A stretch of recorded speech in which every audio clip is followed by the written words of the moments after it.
Welcome back. Today's topic is market clearing price. In the last video, we have discussed about the power exchange, and in particular, we have discussed about the different participants in power exchange, and we have also seen what is the role of power exchange in restructured power markets. In today's video lecture, we will discuss about market clearing price, how it will be computed.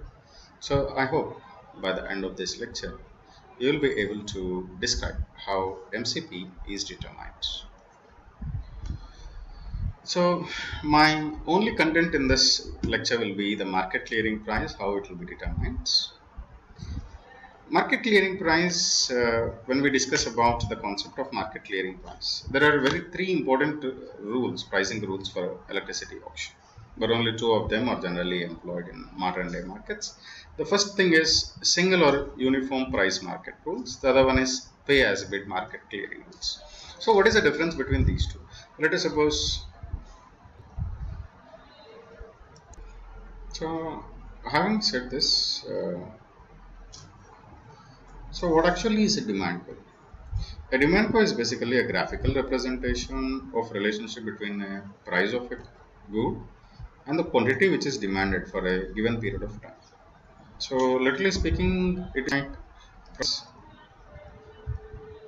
volume. Normally the price will be appearing on the vertical axis, whereas the volume or the quantity which is demanded, it will be appearing on the x-axis. So it is just like a price and the volume. So if we go down the curve, if we move downward from left to right, which expresses the law of demand. So as the price of commodity goes on increasing, automatically what happens? The volume will be decreasing, isn't it?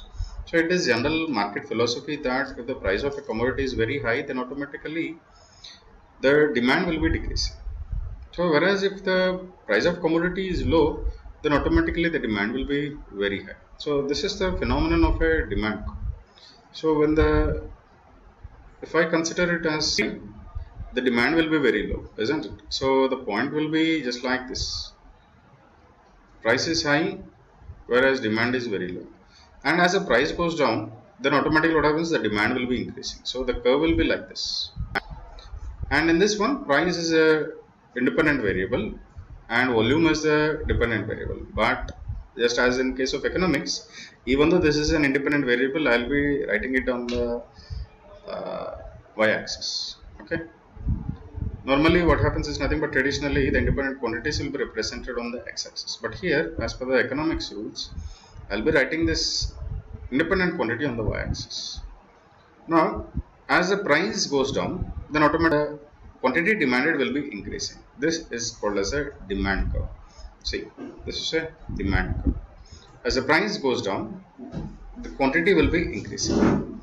On the other hand, supply curve is nothing but a graphical representation between the cost and the quantity supplied.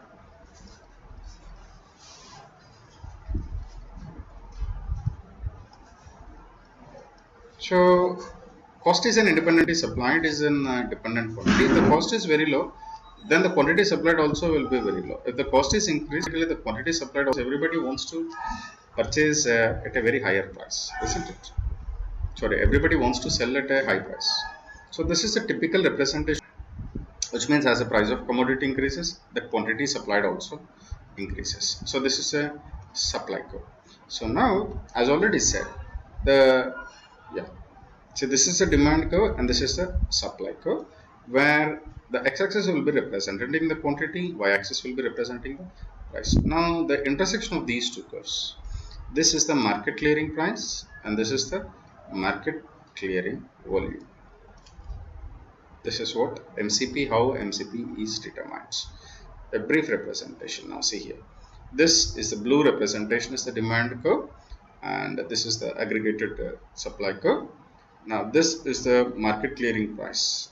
So this is market clearing price and this is the market clearing volume. If you carefully see, this is what the people have bid for, this blue area. But what they are getting this electricity at this price.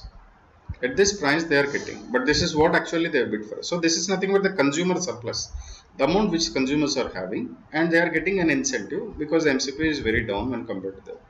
But whereas here it is producer profit now. Producers were ready to supply power even at this one. So this is the profit which they will be getting as a producer, and this is what they are actually paying. Okay, this is what actually they are bidding for, and this is what value up to this one. It is nothing but your consumer. Now, so these guys, now these have been selected to deliver the electricity. So these people are called as infra margin producer, and these people are called as extra reserves, etc. And if they are not selected, then they may go to the bilateral transaction or open access market where they can sell their electricity. So I hope now you have understood how MCP is determined and how the supply and what these supply and demand curves are. Now, I hope that you will be able to explain the concept of MCP, and I hope now you have understood how MCP is determined. Thank you. And these are the additional learning concepts where you can go through them in order to get more information.